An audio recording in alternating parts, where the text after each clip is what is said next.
Welcome in. What's Right with Nick Wright, episode 133. No TV show today, so we are jam-packed here. There's also breaking news in the NFL world and the NBA world over the last 8 hours. So let's get right to it. Here's what missed the cut. The Lakers retiring Pau Gasol's jersey. Jim Boeheim officially retiring. A moment on Boeheim. There are other people. Yeah, I'm wearing the orange in slight tribute to Syracuse. There are people more qualified to give a full Jim Boeheim tribute.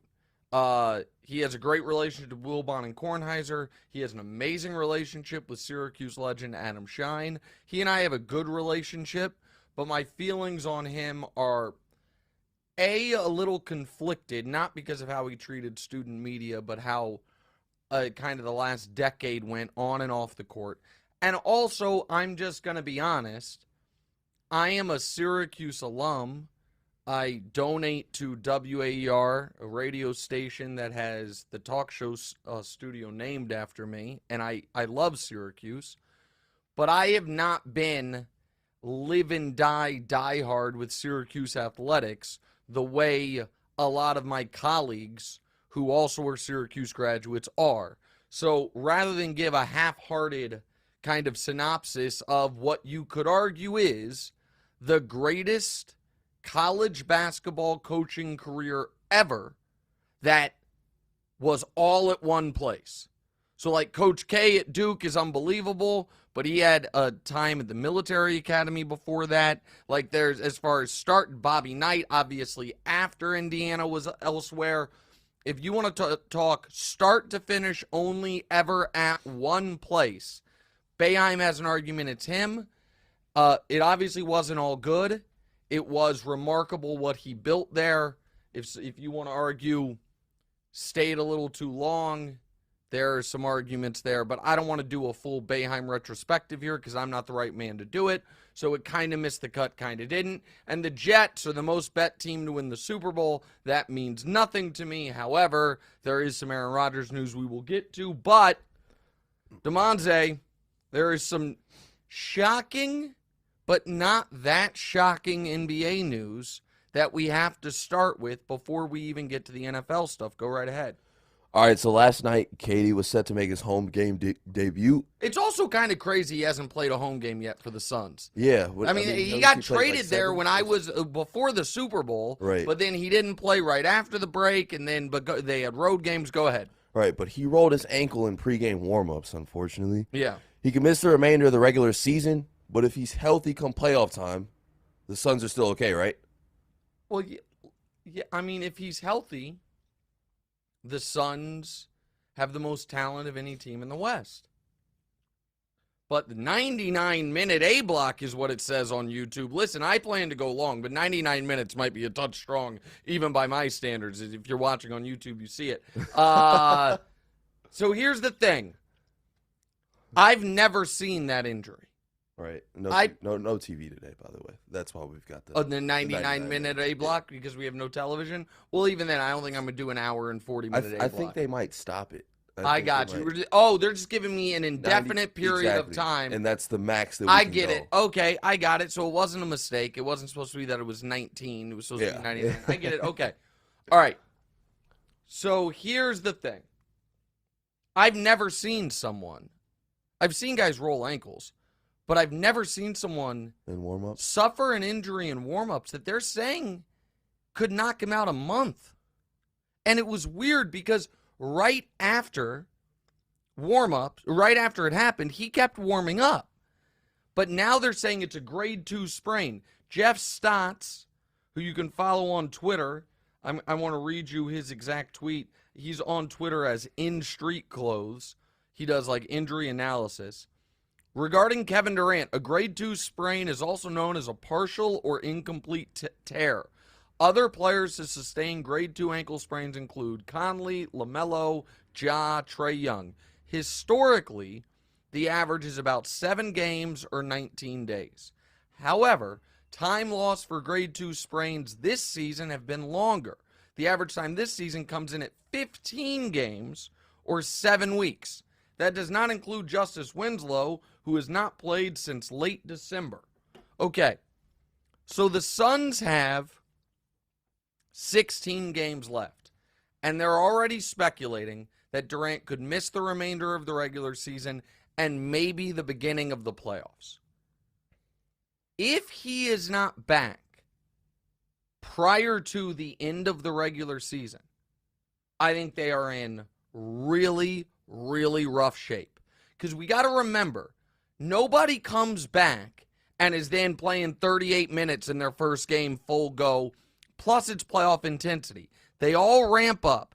And the Suns right now are the 4 seed. Now, a lot of people thought they were going to catch Memphis or Sacramento. Memphis obviously dealing with its own issues on and off the court. But without KD, I don't know that they will. Even if they were to catch Memphis, because Memphis falls down, they get the 3 seed. You are then potentially playing in round 1 Golden State, or the Clippers, or the Mavs, or the Lakers. None of that's good. I don't think you named a scary team besides the Mavs, to be honest. Well, the Clippers last night cut Russ's minutes down, won the game, and with Kawhi and Paul George healthy, that's a dangerous team. Phoenix without Durant was not a contender. They were in previous years, but not this year with this version of Chris Paul. Injured. Yeah. Well, I mean, Chris Paul's slightly injured. Yeah, I mean, just old. Yeah, Chris Paul being old. But here's the bigger concern. Even if you think I didn't mention a round 1 team that would knock them out, but I mean, the Lakers could give them real trouble. Real trouble. And who's the other team I mentioned? Oh, the Clippers. Now, I don't believe in the Warriors, but if the Warriors were ever going to get up for a series, the chance to knock KD out, even if they can't win the title, seems would be intriguing for them. But here's the other problem. Kevin Durant's hurt all the time. Playoffs are long. Chris Paul's hurt all the time. The playoffs are long. Kevin Durant, since tearing his Achilles, here's Kevin Durant's career games played by season, okay? 80, 74, 82, 78, 66, but that was a 66-game season. 81, 81, 27, broke his foot, had the Jones fracture, basically missed a whole year. That's the one time. Then 72, 62, his first year with Golden State, 68, 78, his last year with Golden State. Then he tears his Achilles. Since then, the games played are as follows: 35, 55, 42, 42. And now he's looking at being done for the year. I'm sorry, I said 42 twice. I should have only said 42 once. It's 0, 35, 55, 42. That's where he's at.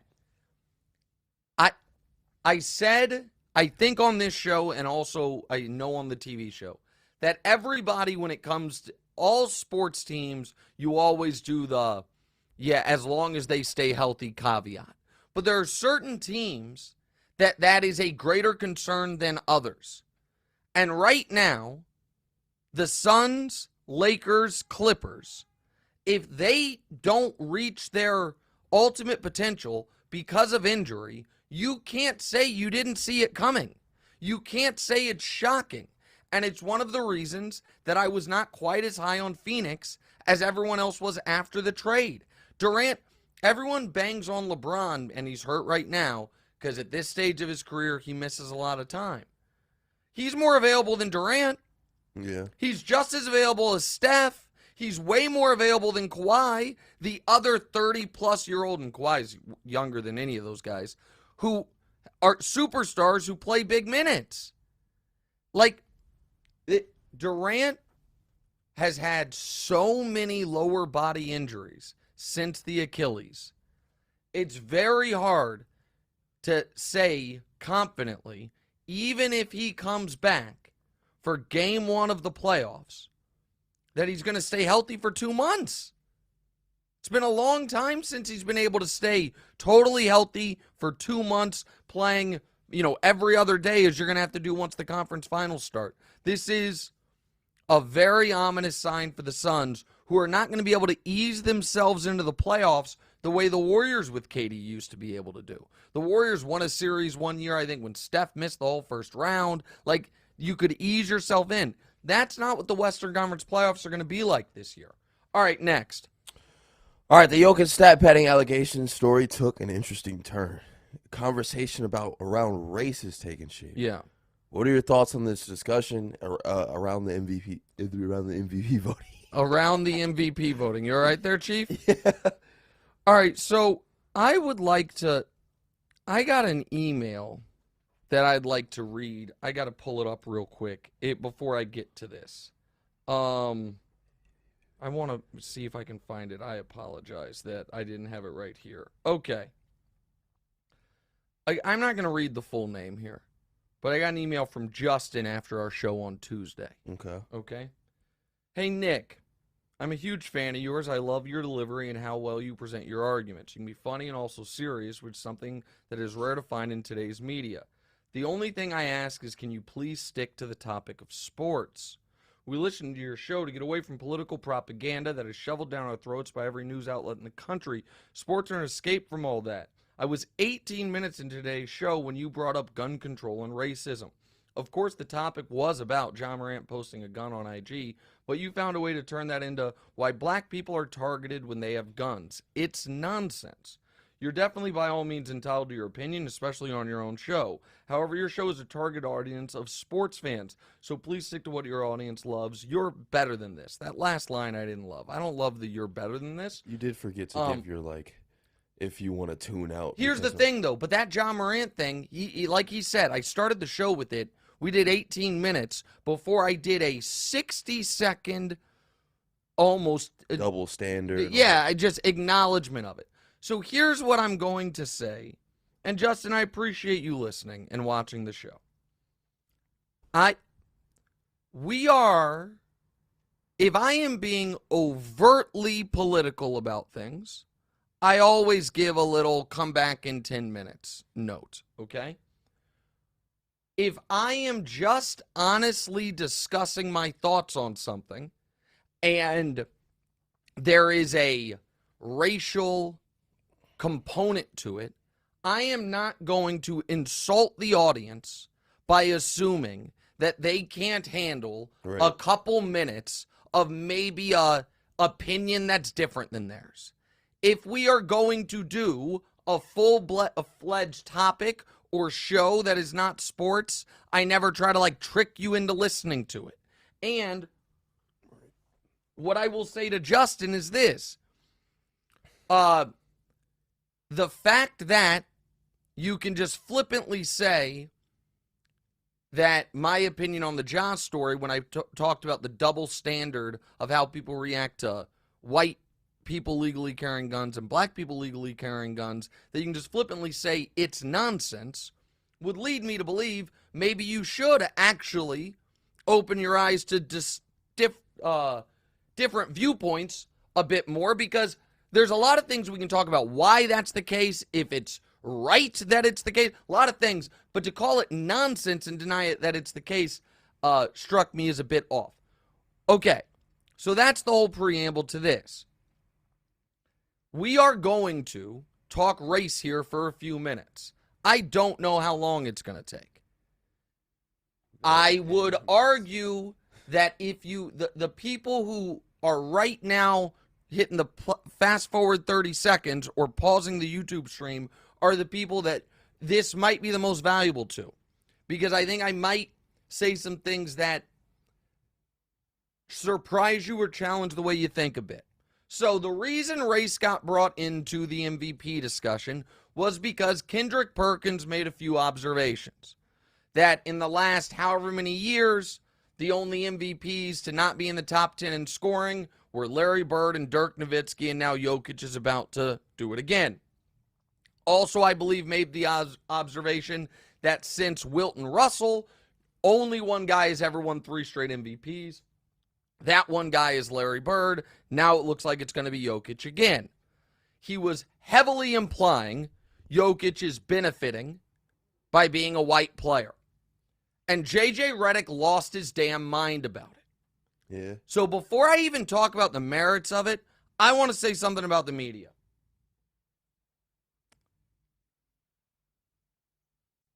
I'm weighing how much, if the juice is worth it. Screw it. Whatever. It is what it is.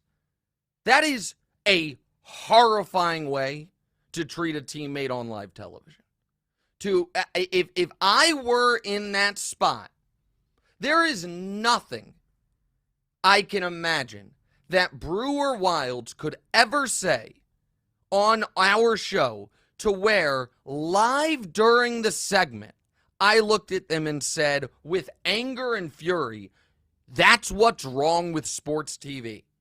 Try to undress and embarrass a colleague on live television is, to me, so far out of bounds. Now, there are certain times if somebody says something that you find so abhorrent that you're like, I don't care if I ever work with this person again. I don't care if I torch this relationship. I am going to publicly disavow myself from it. So be it. This wasn't that. You know what I mean? If you're on TV with somebody and somebody starts dropping slurs and they're like, bleep these people, and you're like, that you're awful. I never want to work. So be it. Then you got to do what you got to do. This wasn't that. So I thought, I think there's been a lurch in certain spaces in our field to guys wanting to and knowing they are righteously embarrass a teammate for social media plaudits. I don't like it. It is, to me, there are certain things. This is really more about media than anything before we get to the race stuff. I thought it was wrong. I just thought it was flatly wrong. And I forget who did it. I thought somebody did something similar on that same show. Go ahead. JJ did something like that to Stephen A. Smith at one point, I believe, like a couple months back. Well, I don't want to be wrong. Go ahead. He always tends to, I feel like JJ is like, that's kind of his persona when it comes to this. It might be. I'm just telling you, I wouldn't, and I don't mind spicy, but somebody on that same show did something to Mad Dog Russo, implying that he was prejudiced. And JJ did a thing with him about plumbers and firemen and Bob Cousy or whatever. And the guy said that I used to watch Bob Cousy like you weren't alive. Or something that's like that. Mad Dog Russo. I think there are standards and practices for live television that sometimes folks forget. And it would, if I were on the other side of that, I would get very, very angry. And I have seen the guys who deal with it. Stephen A. had to deal with something Jay Williams did not that long ago that I thought was out of bounds. But that's just my opinion there. Now let's get to is race a part of this? All right. So JJ said that Kendrick was calling people racist. And that is what is so frustrating. It is not the same thing to say race could be playing a factor in something as saying these people are racist. Let me give you the simplest possible example. People are surprised when they find out you're my son. There are two major reasons for that. One is our ages. The other is our races. That does not make anyone who is surprised by it at all racist. Right. It's just race is one of the reasons that they don't think we're related. It's, by the way, pretty reasonable assumption. It's like, no, now if once they hear how we're related, it makes them angry. Now we get to the racist part of it. Right. But there's racial components to a lot of things that are not racist. That's the first point. Second point is this. I think white basketball players at the highest level get pulled in all different directions where race plays a component in how we evaluate them. For instance, the plumbers and firemen comment that JJ made about the older era players, we all know why. One of the reasons why 60s basketball is considered a joke by some guys. There were A lot of white guys. Dogs in there. A lot of white guys. And we know that when people are trying to tear down Jordan and show the clips of who he was playing in the 80s, they look for the clips of white guys guarding him. So, I would argue that when it comes to NBA basketball, now let's go to modern day, the average white player gets downgraded because of his race. I think people took way longer to recognize Alex Caruso was a hell of a player because he had a receding hairline and was a bald white guy than they would have with the exact same resume if he was just a shaved head black guy from Texas A&M. I think that guys who, again, whatever, I hope that if any of this reaches JJ's desk, he gets the full context of it, because I'm not trying to attack him at all, but I bet JJ Redick felt personally like I am not given credit for what a excellent player I am because I'm a white dude. And I bet he dealt with that shit his whole basketball life.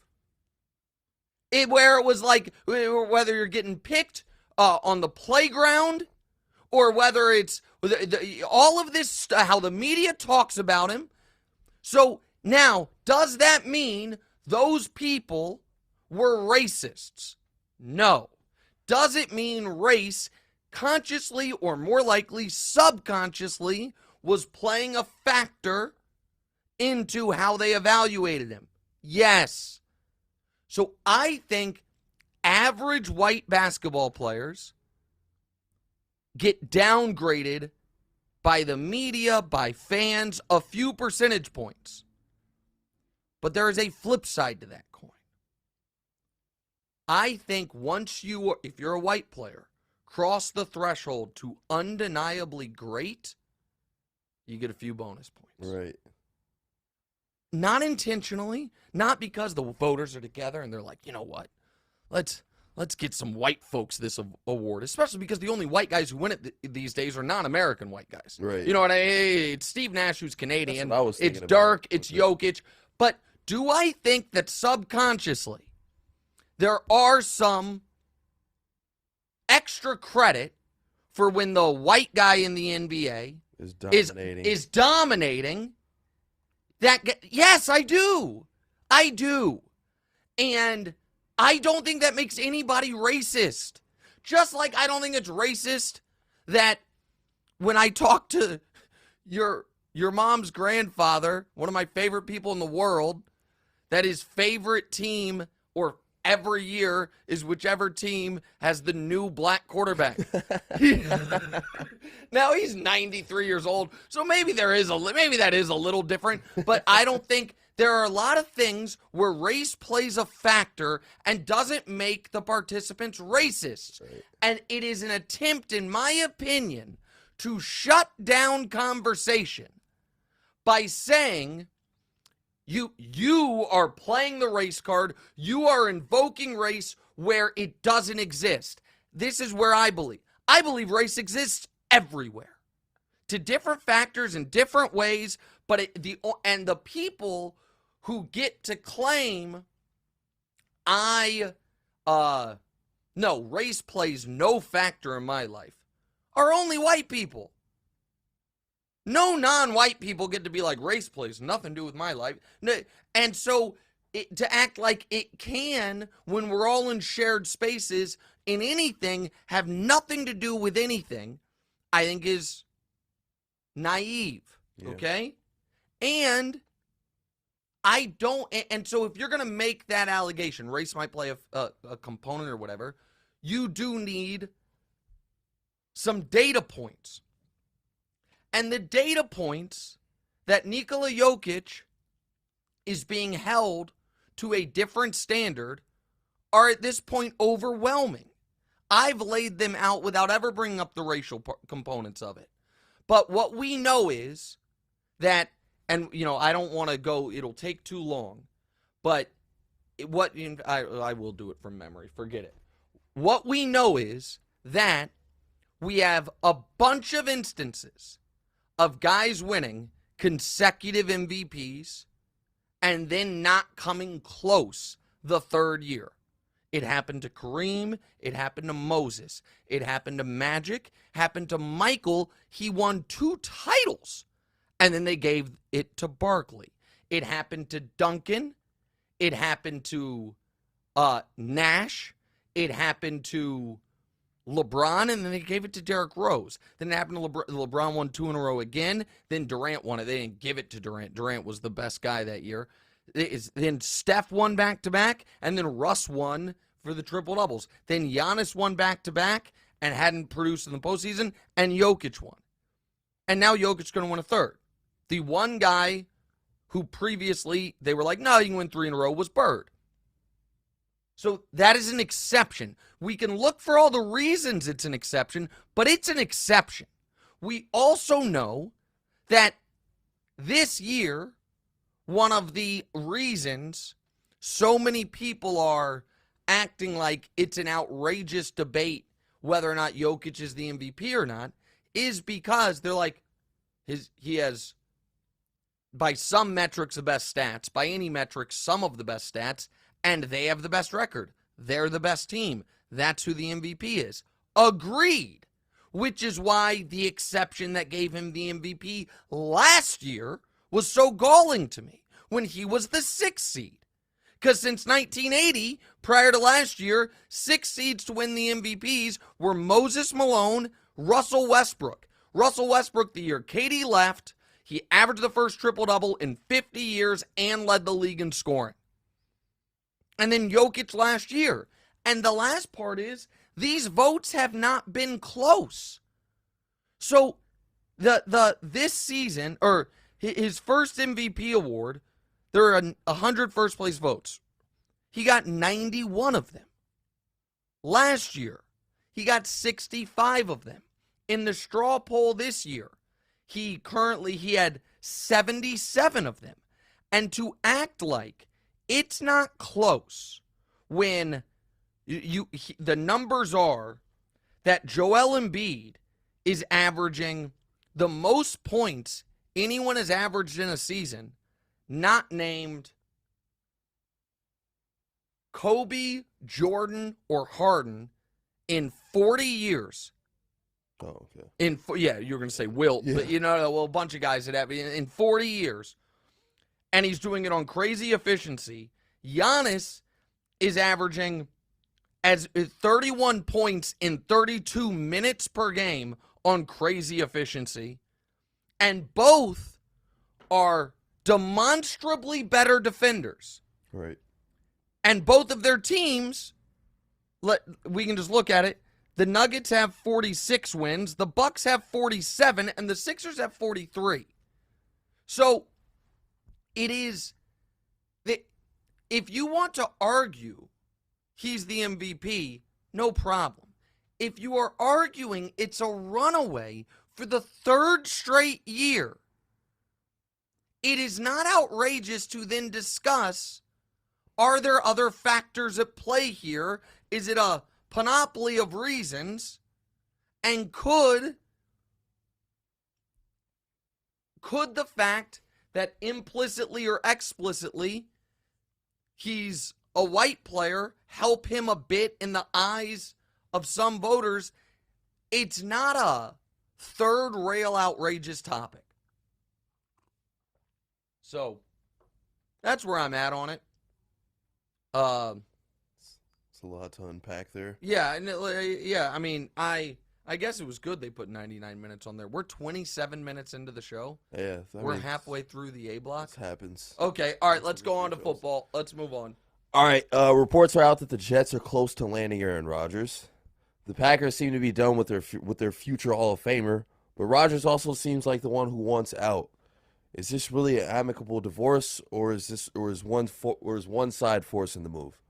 All right, before I answer it, if Gabe Goodwin's around, Gabe, if you could text me as a Jets fan your full thoughts on this, I'd like to read them on the air and then react to them. If that's possible, great. If not, don't worry about it. So I think this is an amicable divorce because I think both sides are done with the other. I think one side's more done with the Who other do you side, think though. is more I done? think Green Bay's more done with Aaron Rodgers than Aaron Rodgers is done with Green Bay. Considering that they had to pay him all that money. Well, right, but now the contract will go with him. So a lot of the money, the Jets would have to pay him. I think they're both done with each other. And I think that, listen, I've said it before. Nat Hackett, the moment Nat Hackett got hired, we knew the Jets were all in on Rodgers. They didn't hire him because he bathed himself in glory with the Broncos. Right. And when we found the Broncos hired him to get Aaron Rodgers. And then when Chris Collinsworth was like, Aaron Rodgers loves Nat Hackett. I'll never forget this moment watching Sunday Night Football. When he was talking about Aaron Rodgers loves Nat Hackett. And I'm waiting for him to be like, because of the offense he designed or this or that. And what Chris Collinsworth said is, man, Rodgers loves Nat Hackett. He made him laugh. They played cornhole together. I was like, that's the reason this guy got a head coaching job. I feel like that's the exact justifications you need for a guy like Aaron Rodgers. Right. I like hanging out with him, all that stuff. So they're moving on. I think it's the right call for for the Packers to turn the page. This is why I was arguing for Jordan Love to be playing at the season. Yes, of course. Now, Yeah. Mark Schlereth came on my show and said they don't need to play Jordan Love. They already know they're going with him. I still think it's risky, like you would have, but maybe they were like, we're just out of the Aaron Rodgers business. We're done with it here. And here's my question I would have if I were the Jets. Is he going to participate in the offseason stuff? Because it's totally new receivers. It's a totally new team. It might not be a totally new offensive system, but we did see last year, about week 10, he got on the same page as the young receivers, and they started winning games. Right. Christian Watson started going. I don't want to have to wait. Like, you're in a brutal division in a brutal conference. Right. So I want to get know. these reps in. Yes. So you don't have to do what Mahomes did, which was Mahomes not only went to the optional offseason stuff, did all of that, he held his own mini camp in Texas with the receivers. He flies the guys in, he puts them up, and they practice together. Stand-up guy. That's kind of going above and beyond, but he also knew we just lost Tyreek Hill. I want to win the damn Super Bowl. We have new receivers on the team. We got to go. The coaches can't be involved because of CBA stuff, so I'll do it. I'm not saying he has to do that, but you can't just show up to the mandatory stuff. Especially after last season. Correct. I mean, it's obvious that you need to take that extra step. Right. You just can't. We're closed. Sorry. We should have locked the door. Thank you, buddy. So I thought that was Lori walking up, but it wasn't Lori walking up. I just saw a hat, and then I realized it was somebody maybe wanting to shop. So I'd want to know that if I were the Jets. Also, if I were the Jets, I'd far rather go after Lamar, but that's not what they're doing. So here is what Gabe Goodwin, our coordinating producer, the owner of Blue Duck Media, and Jets fan says. This is a movie sequel nobody asked for. We did this with Favre. It was a mess. Aaron is obsessed with proving he's better than the gunslinger. This is just the latest and weirdest way to do so. Makes no sense. At least those 4 days in solitary darkness prepared him for what it's like to be a Jet. So back to the point. Like that idiotic new Point Break. All pass. Bolt up, Chargers for life. Wow. Gabe, That's because crazy. he lives in Southern California. Yeah. Gabe. The Chargers are as cursed of a franchise as there is. If you're going to change teams, get with the Prince, buddy. I knew you were going to say that, man. Yeah. As soon as he said Chargers, I just thought of the comeback, to be honest. How great was that? What a moment. All right, next topic. All right, the Ravens placed a non-exclusive franchise tag on Lamar Jackson. You suspected that might happen. He can now engage in contract talks with other teams. What do you think Baltimore's goal is here? To get Lamar as cheap as possible. And the Lamar thing's complicated. So why don't you go ahead and read the next question, and I'll do the whole Lamar thing together. So obviously Lamar is still available, but the Falcons, Dolphins, Panthers, Commanders, and Raiders are all reportedly out. Okay, so let me jump in right there. It's one thing for teams to privately say this is not this is not where we're going to put all our eggs. It is incredibly odd for those teams to to leak to reporters that we are out on this, okay? And here's the other thing that I don't understand. The Panthers? How do you not at least hold a meeting? Right. How do you not? I understand if their feeling is he wanted from the Ravens $50 million a year, 5 years fully guaranteed. We're not doing that. So be it.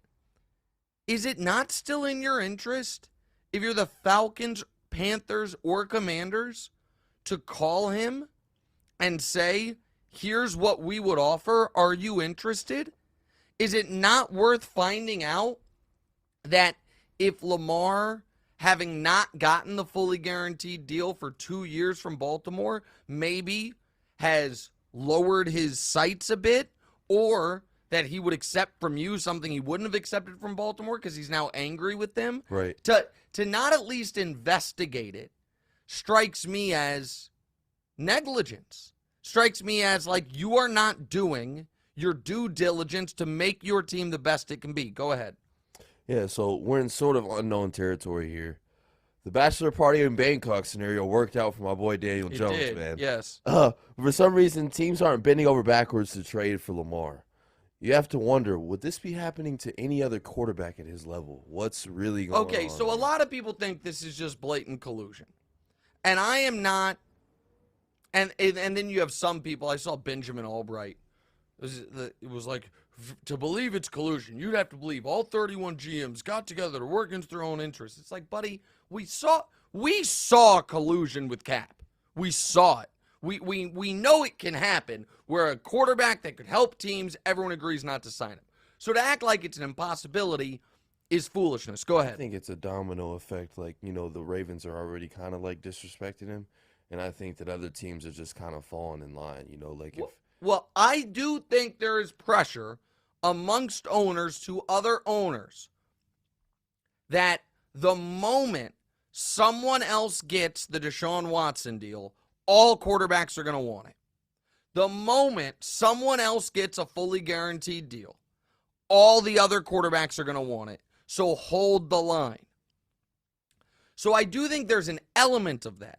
I am not going to go out and say this is full-blown. What are you confused by? I mean, it's DeShaun Watson. Like, I don't understand. Is DeShaun Watson better than Lamar Jackson? No.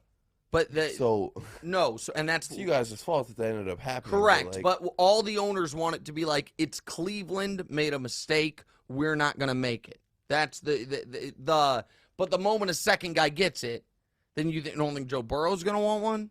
Justin Herbert, Jalen Hurts, everybody's going to want one. So the owners are trying to hold the line. I do believe that. But it does only take one. Only takes one owner to say, man, I don't care if these dudes are mad at me. I want Lamar Jackson. Right. And I want to win. Now, do I understand the hesitation from teams? Like fully guaranteed, he's injured a lot, doesn't throw that well?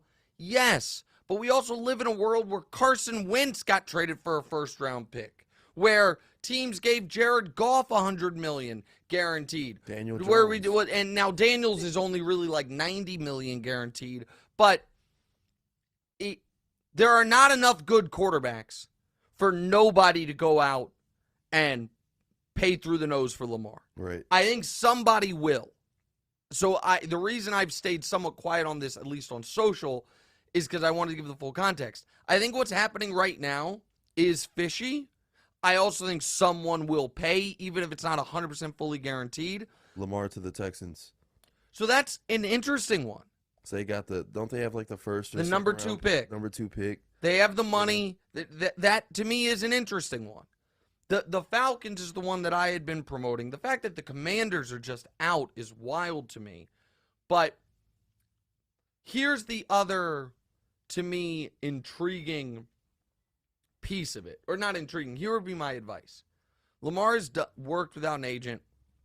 Teams don't like it. There are pros and cons to that. I think Lamar should call David Mulugeta. That's DeShaun's agent. Because the fact of the matter is, whatever he did to turn DeShaun Watson, who had sat out a year and was facing 23 civil suits and the specter of potential criminal charges, he organized an all-out bidding war that ended up with DeShaun getting the best contract ever and that team having to give up 3 first-round picks. Everybody should be looking for DeShaun's agent. But the reason I'm saying Lamar specifically, Lamar is in a very similar spot right now without any of the baggage. Right. Where he is a star quarterback in his mid-20s who is available. Won an MVP. Right. All that good stuff. And had accomplished, but those guys normally don't come available. Right. And so I would think it would be worth it. Because whatever David did to get DeShaun that deal, it's an all-time. And by the way, the Browns did it knowing he was potentially going to be suspended. He's missed 11 games. So even if you can't get him that deal because the Browns were desperate and dumb, I do think at this point, the best deal that Lamar could get, David could get him. And by the way, he's not a clutch agent. I have no ties to this or anything. I don't have a relationship with David except for to say hello to him. I'm totally unconflicted on this. It just seems like the guy who was in this similar position, but with 30 tons of baggage that I don't have, he got this deal. With your help, why don't you come help me? I don't think he's going to play for the Ravens again. I've been saying that for a while now. Some more people seem to be coming around to it right now. Do you have a follow-up you want to ask? You want to talk about Daniel or what? I mean, do you think it's a good contract? Do you think it's a good deal for the Giants? I don't know what the Giants are doing. I think time will tell. Steady improvement. You should make the Giants your team. You should. You don't really have a team. You were born in Mississippi. You lived in Kansas City. But if you just tell people, I mean, you could be a Chiefs fan, fairly, but if you feel like that's too easy, forget the Texans are a disastrous franchise. You've lived in New York. You like Daniel Jones. You're about to move to L.A. When people are like, who's your team? I think Giants, you should consider it. You should consider it because you're not going to you're not going with the Jags. I know it. I'm definitely not going with the Jags. I was always I figured, call myself a Chiefs fan. Giants would be a fun team. Well, listen, I'd be thrilled if you're Everybody a Chiefs always fan. gets pissed at me when I play with the Chiefs on Madden. Yeah, but the thing is like because of your connection to the city and having grown up there and all of that, you can fairly claim Chiefs fandom. But if you didn't want to, that's the easy road, is what you're saying. No fun in that. Well, no, there's a lot of fun. I mean, don't get me wrong, there's a lot of fun in it. But if you didn't want to claim it, you could go Giants. All right, that was a 42-minute A block. My bad, guys. We'll do a quick B block. Come back and answer your questions after What's Right.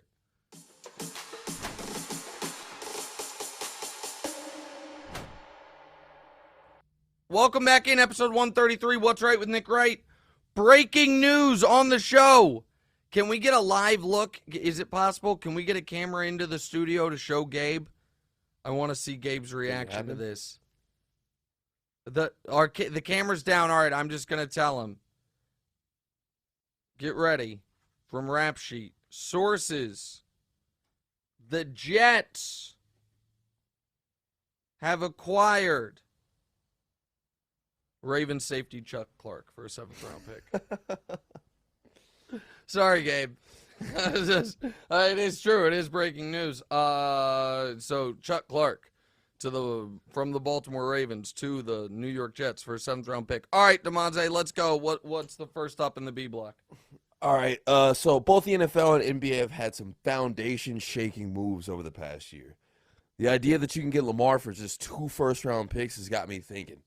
The DeShaun Watson trade and guaranteed extension changed the quarterback market, and the Rudy Gobert trade has disastrously inflated the trade market. Which move will have worse ripple effects on their league for years to come? Well, I don't want to say worse, but the more impactful one is the DeShaun Watson one. Because the Gobert trade, now that Durant's been traded and we've had a bunch of guys traded, that kind of falls to the background. As far as it being the standard, like, well, Rudy Gobert went for this. Nobody's going to do that anymore. Now, because now there's a new one. It's like, well, okay, this is what Kevin Durant went for. And then you jostle down from there. Right. Right now, the DeShaun Watson deal is still having an impact. And we'll see. With Lamar Jackson. With Lamar. Directly. But then let's also see how the Joe Burrow, Justin Herbert, and Jalen Hurts negotiations go. I'm going to say one other thing, though, about the Lamar thing before we move on to our game. The Ravens had an opportunity. You can sign quarterbacks to an extension after 3 years, okay? Joe Burrow's played 3 years. He's getting an extension. Justin Herbert, Jalen Hurts, right? Lamar, 3 years into his career, was coming off a season where he won a playoff game and was a year removed from winning league MVP. The Ravens did not sign him to an extension that offseason. Here's why it's notable. That was before the DeShaun Watson contract. So the idea that, it's just the DeShaun Watson thing that ruined this, no, it is not. Because they had an opportunity a year before DeShaun was ever traded to get Lamar done, and they did not. All right, let's play our game. All right, today we're playing All In or Fold. First off, we've got your boys, the Lakers. Lakers have been on fire since the deadline and are in the play-in window now. The play-in window. But LeBron is still out and won't have tons of time to mesh with the new guys before the playoffs. All In or Fold, the Lakers will win a playoff series. Not a play-in game, but a playoff series. Well, I don't know that they're going to be in the play-in. Okay. They might get the 6th seed. Might get the 6th seed. I mean, right now the Lakers, at this point in the season, don't worry about wins, just worry about losses. You can make up wins, you can't make up losses. So the way you figure out how far you have to go, you count losses. Does that make sense? Yeah. So the Lakers have 34 losses. Same as the Pelicans. Pelicans obviously going in the wrong direction despite the win last night. The Mavericks and Timberwolves both have 33. I'm sorry. Mavericks, Timberwolves, and Clippers all have 33 losses, and the Warriors have 32 losses. The Warriors are the 5 seed. So the Lakers could absolutely move up to the 5 or 6 line. It's in play. I am not worried about LeBron meshing with the teammates, and D'Angelo Russell hasn't really played since he was traded for. They got him. He comes in on Friday. The way Anthony Davis is playing right now, the Lakers have an argument with Kevin Durant now injured that they are the scariest team in the West. And while I don't want them in the play-in, man, I'd love if they could get Denver in round 1. The problem with that is the only way to get Denver in round 1 would mean they are either at the 9-10 line and have to win back-to-back play-in games, or they're at the 7-8 line and they lose their first play-in game. So you're not. So Denver in round 1 is probably not going to happen. But I'll tell you my ideal playoff bracket, and I don't think they're going to get all the way there, but this is what it is. Denver's obviously going to be the 1. Sacramento stays the 2. Phoenix moves up to the, well, I guess there's 2 ideal playoff brackets. Phoenix, we'll say that this is the first one. Phoenix moves up to the 3, Memphis falls to the 4, and the Lakers climb all the way to the 5. And then you get Memphis in round 1 and Denver in round 2.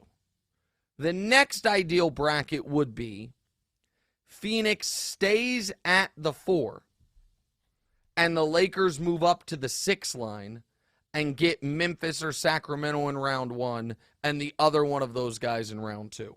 All of that is possible.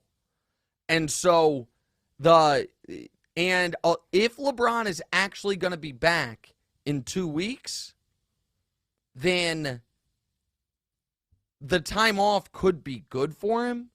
And let me also remind people of this when it comes to the Lakers' possibilities. I'm going to show Damonza something here. So Tankathon.com ranks every team by remaining strength of schedule.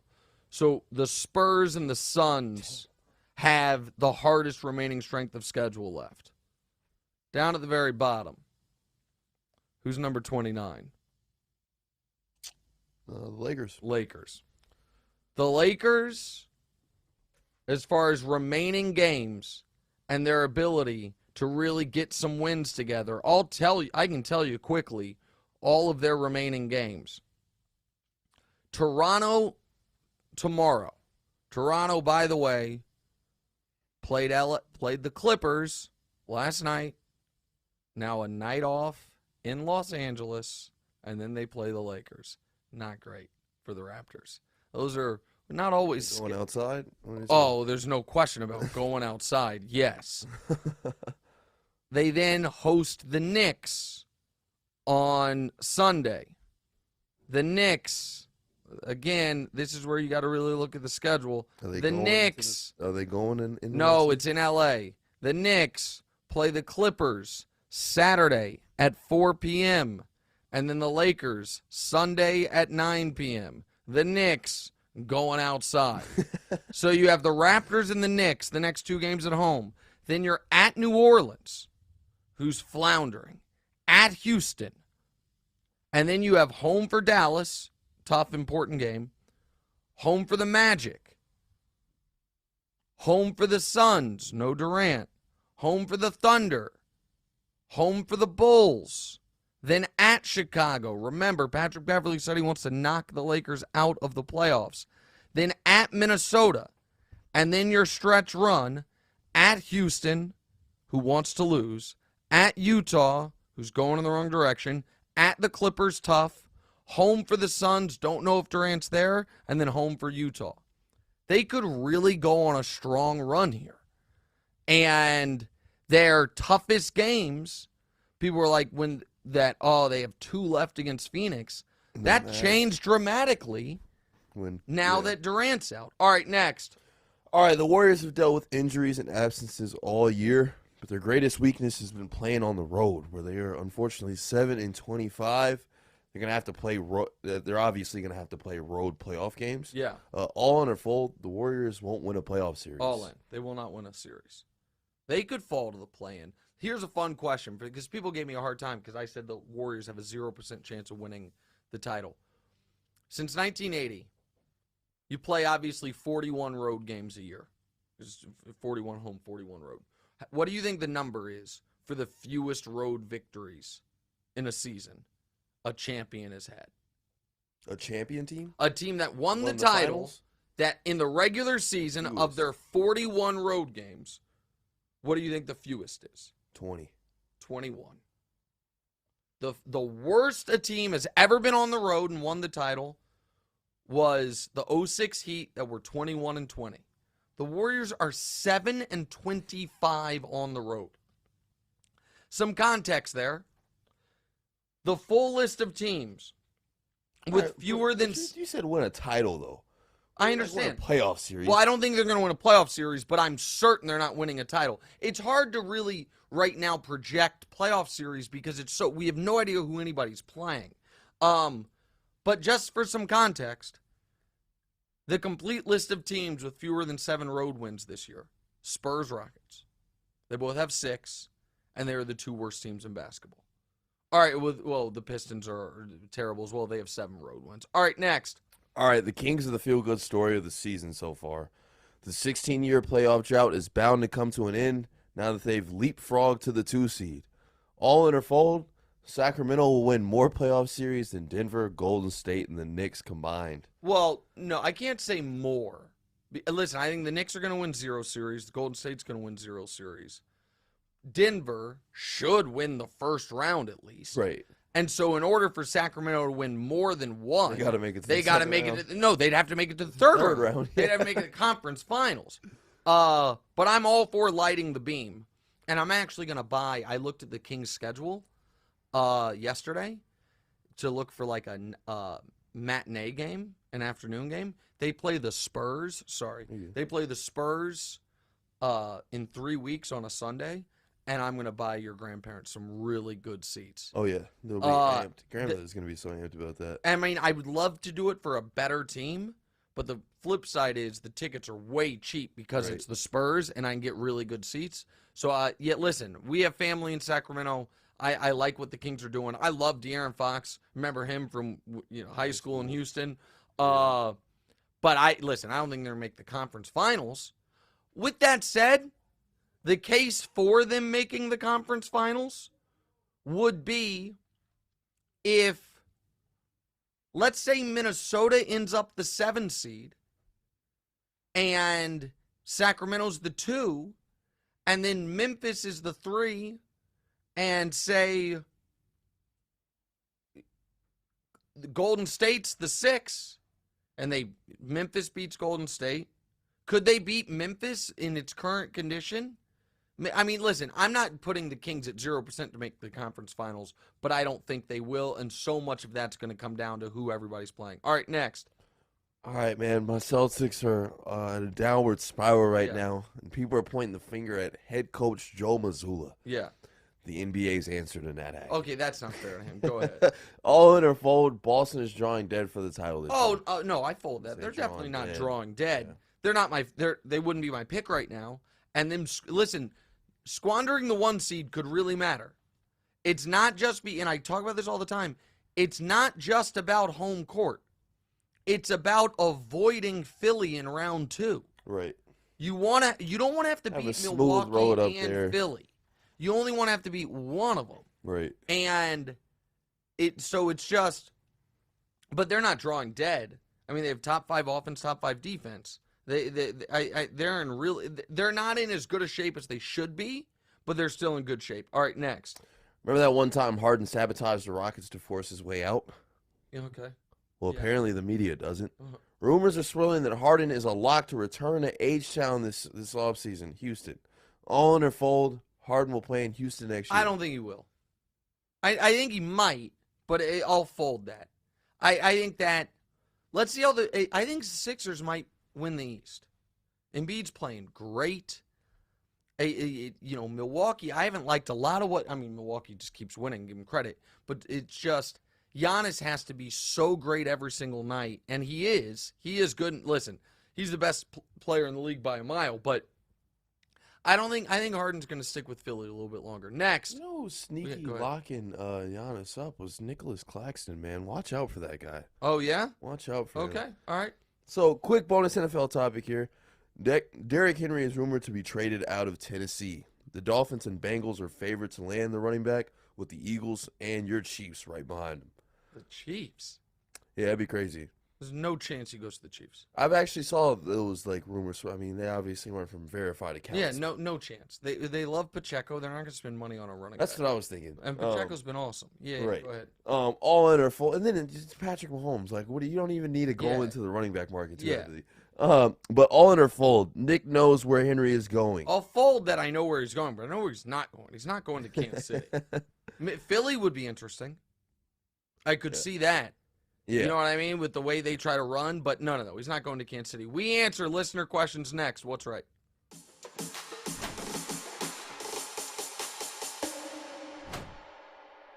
All right, welcome back in. What's Right with Nick Wright? Let's get right to the listener questions. Damonza, go ahead. All right, Juicy Beats Co. said, what exactly would Daniel Jones have to accomplish over the next 4 seasons to validate his new contract? Be a top 12 quarterback. That's it. I'm not going to do quarterback wins thing. Throw the ball down the field effectively. Continue your running ability. And just be a top 12 quarterback. You don't have to be great. $40 million these days for a quarterback is not crazy money. It's just like top 10 quarterback money. You pay a slight premium, be a top 12 quarterback. But you gotta, everyone, I shout out to Robert Mays for having this. Everybody pointed out he was number 1 in the league in interception rate, in a positive way, the lowest interception rate. Of 41 qualifying quarterbacks, Pro Football Focus does big-time throws. Like how many throws are big-time throws. So for some context, Geno Smith last year had 35 big-time throws. Derek Carr, who got cut by his team, the other guys that signed this offseason, had like 27.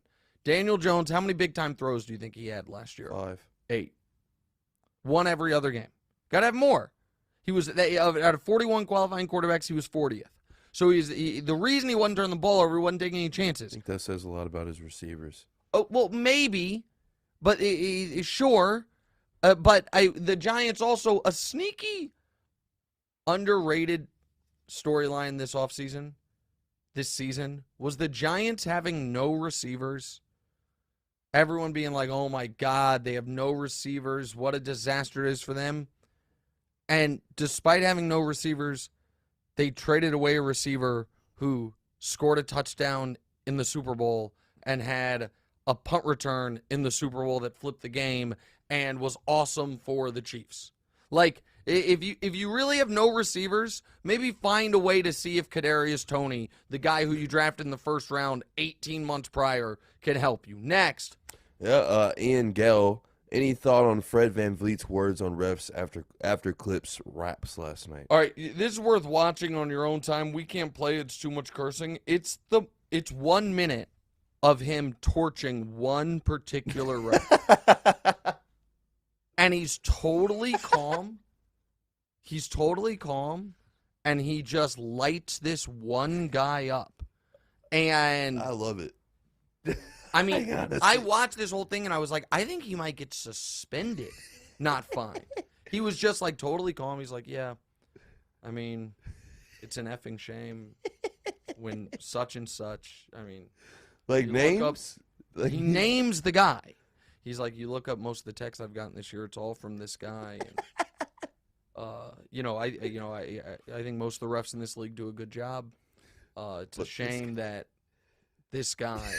And I mean, he was totally calm and kept cursing, but it was wild. I mean, but like, man, these guys are human, man. No, I understand. It's annoying. No, I think. Did you see the tech that Jordan Poole got the other day when he threw the bounce pass to the ref? I think some of these refs, like spouses, are watching the game, man. Like they got like girls in the crowd. I don't know. This player isn't going to disrespect Well, I know me. that Scott Foster. Another reason that Fred VanVleet was mad is Scott Foster threw Scotty Barnes out the night before in a 1-point game on his first technical.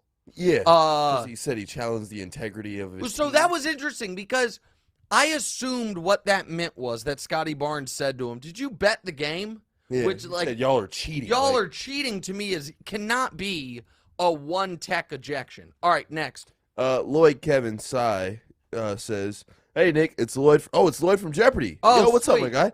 Lloyd from Jeopardy again. I just got a job as a professor at Yale. And any advice for someone who just got their biggest career break ever?" All right, that's awesome. It's amazing, Congrats to Lloyd. That is really fantastic. And I do have advice. And this is advice my buddy Laszlo gave me when I got my job in Houston. I didn't really follow it at one point, and that's the only job I feel like I didn't succeed at, was the Houston radio show. I feel like I didn't do as good as I could have done, and I think it's because I didn't follow it. So the advice that my buddy Laszlo gave me that I will give you is beware of the golden handcuffs. And sorry, my mic stand is getting all funny. And what does that mean? That means you do, and this works in any field, you do your work a certain way, how you know it. You are yourself, and you get rewarded for it, and you get promoted, and then you get promoted again, then you get promoted again, and eventually you get what you're calling your biggest career break ever, and instead of continuing doing what got you there, you change out of fear you will lose it. Right. You see this happen to people all the time, where once they get enough money or enough security or their dream job, it's not that they start mailing it in. It's that they start being way more conservative. If that's not who they were, or cautious, whatever it is, because you're afraid of losing the opportunity. Don't do that. Continue doing exactly what got you where you're going. That's how to keep the opportunities that being yourself got you. Right. So that would be advice. And congrats to Lloyd.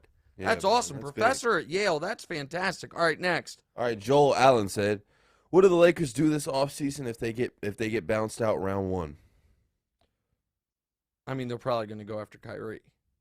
Yeah. I mean, that's the short answer. Whether they should or not, that's probably what they're going to do. All right, next. Will Castro said, "Nick dressed like Vector from Despicable Me." That is accurate.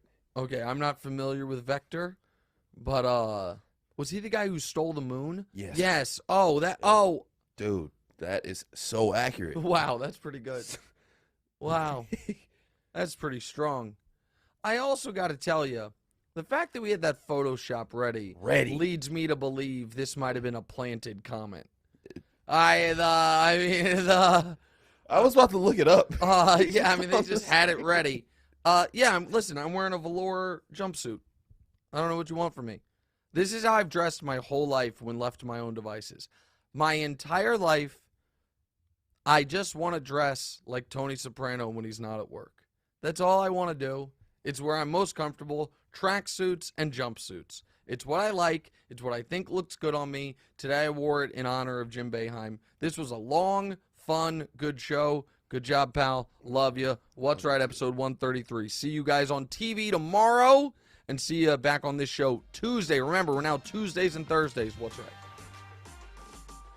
Hey, it's Nick Wright. Thank you so much for watching. Please do us a favor. Click subscribe. It helps my ego, and Damonza's got a financial bonus writing on a number of YouTube subscribers, so help him out. And also, click the bell. I don't know what the bell does, but they tell me to tell you to click the bell. And your audio listeners, people that have commutes, drives, whatever it is, subscribe to the podcast as well, wherever you get the podcast. Same show, just in your ears instead of through your eyes. All that, check it out. Appreciate y'all.